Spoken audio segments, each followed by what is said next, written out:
Before there was a United States of America, before there was a constitution, before there was even a name for the nation, there was war. This was not a war between two countries. It was a war between an empire and its own people, and it would become the first war in American history, the American Revolutionary War, fought from 1775 to 1783.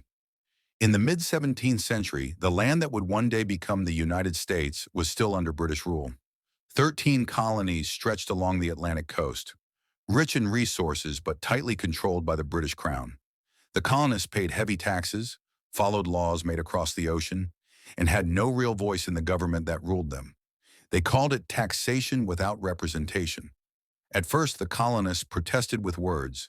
They wrote letters. They made speeches. They sent petitions to the king. But the British government did not listen. Instead, it sent soldiers. British troops marched through colonial streets, enforcing laws and collecting taxes.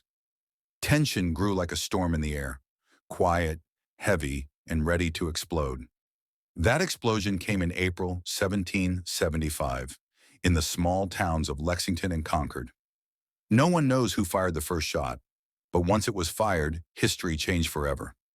Farmers picked up muskets. Neighbors turned into soldiers. The war had begun. The colonists were not a real army. Many had never fought before. They faced the British Empire, the strongest military power in the world. British soldiers were trained, disciplined, and backed by vast resources. Most people believed the colonies would be crushed within months. But the colonists had something powerful, the belief that freedom was worth dying for. The war dragged on for years. Winter camps were brutal. Soldiers starved. Disease spread. Families were divided. Some remained loyal to Britain, while others supported independence. Brother fought against brother. Friend turned against friend. In 1776, in the middle of the war, colonial leaders made a dangerous decision. They declared independence from Britain. By signing the Declaration of Independence, they were not just asking for freedom, they were committing treason. If they lost the war, they would be executed. Still, they signed. Battles were won and lost. Hope rose and fell. At times, defeat seemed certain, but slowly the tide began to turn. France, Britain's rival, decided to support the colonies. French soldiers, ships, and money changed the course of the war. Finally, in 1781, at the Battle of Yorktown, British forces were surrounded and forced to surrender. 2 years later, in 1783, Britain officially recognized American independence. The war was over. The United States of America had been born. But here's the first twist. This war was not only America's beginning, it became a spark for the world. News of the American Revolution traveled across oceans.